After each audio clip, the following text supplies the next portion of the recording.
بسم اللہ الرحمن الرحیم۔ السلام علیکم ورحمۃ اللہ وبرکاتہ۔ کہتے ہیں کسی جگہ ایک شخص رہتا تھا جس کے 3 بیٹے تھے۔ اس شخص نے اپنے تینوں بیٹوں کے نام عبداللہ رکھے ہوئے تھے۔ دن گزرتے رہے حتیٰ کہ اسے مرض الموت نے آن لیا۔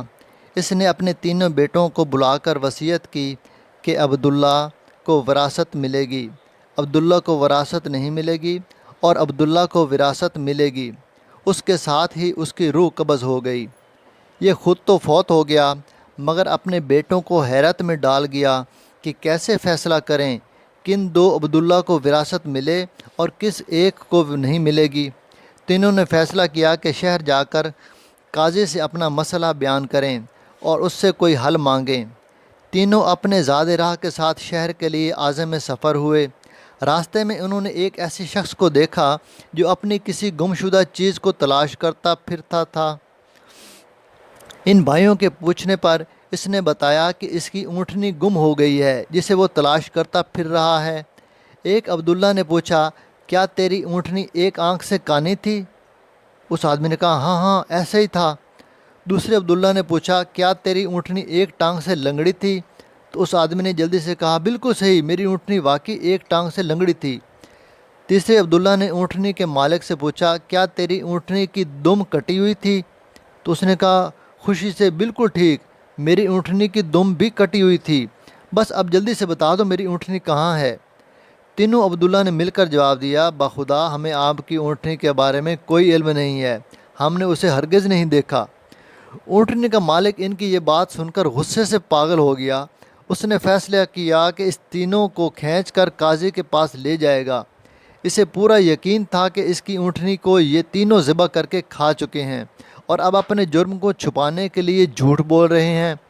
اونٹنی والے نے جب تینوں کو اپنا ارادہ بتایا تو انہوں نے ہمیں کہا کوئی اعتراض نہیں، کیونکہ ہم خود بھی قاضی کے پاس ہی جا رہے ہیں۔ جب یہ چاروں قاضی کے پاس پہنچے تو اونٹنی والے نے قاضی سے اپنا قصہ بیان کیا۔ قاضی نے ان تینوں سے کہا کہ جس طرح تم تینوں نے اونٹنی کی نشانیاں بتائی ہیں اس کا ایک ہی نتیجہ نکلتا ہے کہ اونٹنی تم تینوں کے پاس ہے۔ بہتر ہے کہ تم اپنے جرم کا اعتراف کر لو۔ پہلے نے کہا، جناب عالی، ہم نے اونٹنی تو نہیں دیکھی تھی، ہاں البتہ اونٹنی کے آثار ضرور دیکھے تھے۔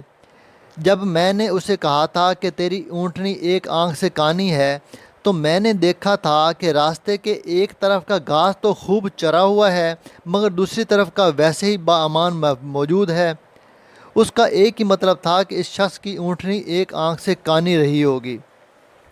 دوسرا عبداللہ نے کہا، میں نے دیکھا تھا کہ راستے میں 3 قدم تو گہرے لگے ہوئے تھے جبکہ چوتھا قدم زمین پر معمولی پڑا ہوا تھا، جس کا مطلب بس اتنا ہی بنتا تھا کہ یہ جانور لنگڑا بھی تھا۔ تیسرے عبداللہ نے کہا، اونٹ جب راہ چلتے ہوئے اپنا گوبر گراتے ہیں تو دم سے ادھر ادھر بکھیرتے ہیں، جبکہ ہم جس راہ سے آئے تھے وہاں پر گوبر ایک ہی لائن میں سیدھا گرا ہوا تھا، جس کا ایک مطلب ہو سکتا تھا کہ اونٹنی کی دم کٹی ہوئی ہے جو اپنے گوبر دائیں بائیں نہیں پھیلا پائی۔ قاضی نے بغیر کسی دیر کے اس آدمی کی طرف دیکھا اور کہا، تم جا سکتے ہو، تمہاری اونٹنی ان لوگوں کے پاس نہیں ہے اور نہ ہی انہوں نے اسے دیکھا ہے۔ اونٹنی والے شخص کے جانے کے ان تینوں بھائیوں نے قاضی سے اپنا قصہ بیان کیا، جسے سن کر قاضی بہت حیران ہوا۔ ان تینوں سے کہا کہ تم آج کی رات مہمان خانے میں ٹھہرو، میں کل تمہیں سوچ کر کوئی حل بتاؤں گا۔ یہ تینوں مہمان خانے میں جا کر ٹھہرے تو انہوں نے محسوس کیا کہ ان کی نگرانی کی جا رہی ہے۔ کچھ دیر کے بعد ان کے لیے کھانا لایا گیا جو گوشت کے پکے ہوئے سالن اور روٹیوں پر مشتمل تھا۔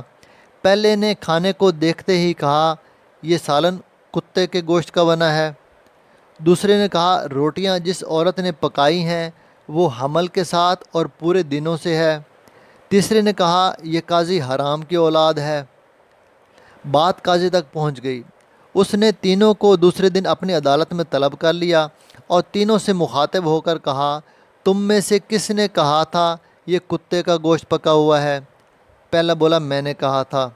قاضی نے باورچی کو بلوا کر پوچھا تو اس نے اعتراف کیا کہ پکانے کے لیے کچھ تھا نہیں تو اس کو شرارت سوجی اور اس نے کتا مار کر اس کا گوشت پکایا اور ان کو کھانے کے لیے بھجوا دیا۔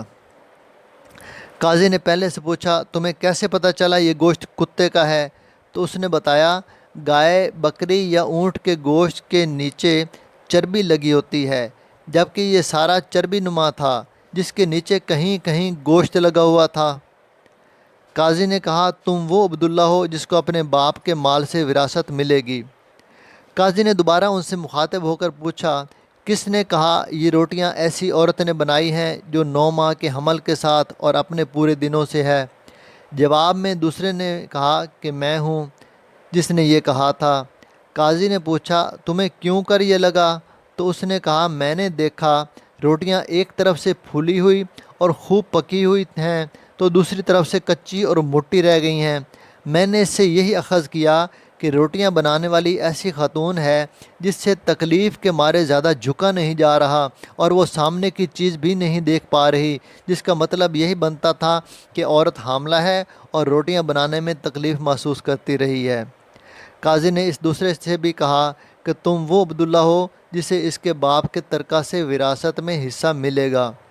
پھر قاضی نے تینوں سے مخاطب ہو کر پوچھا یہ کس نے کہا تھا میں ولد الحرام ہوں؟ تیسرے نے جواب دیا کہ یہ میں نے کہا تھا۔ قاضی اٹھ کر اندر گیا اور اپنی ماں سے پوچھا کیا یہ سچ ہے کہ وہ حرامی ہے؟ تو اس کی ماں نے کہا یہ سچ ہے کہ تم حرام کے ہو۔ قاضی نے واپس آ کر اس تیسرے عبداللہ سے پوچھا تمہیں کیوں کر معلوم ہوا کہ میں حرامی ہوں؟ تو اس نے جواب دیا اگر تم حلالی ہوتے تو مہمان خانے میں ہم پر نگران نہ مقرر کرتے، نہ ہی کتے کا گوشت پکوا کر ہمارے کھانے کے لیے بھجواتے اور نہ ہی کچی روٹیاں کسی مظلوم عورت سے بنوا کر ہمیں کھلواتے۔ قاضی نے اسے مخاطب ہوتے ہوئے کہا تم وہ عبداللہ ہو جسے اس کے باپ کے مال سے ورثہ نہیں ملے گا۔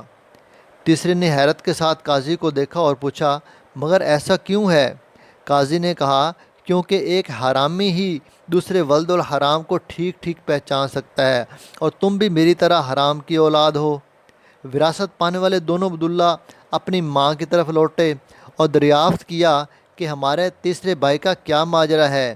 تو ان کی ماں نے کہا تمہارا باپ ایک بار صبح کی نماز پڑھنے مسجد گیا تو اسے دروازے پر رکھا ہوا پایا تھا، اس عبداللہ کو اٹھا کر گھر لایا، اس کا نام بھی تم دونوں جیسا عبداللہ رکھا اور اس کی پرورش کی۔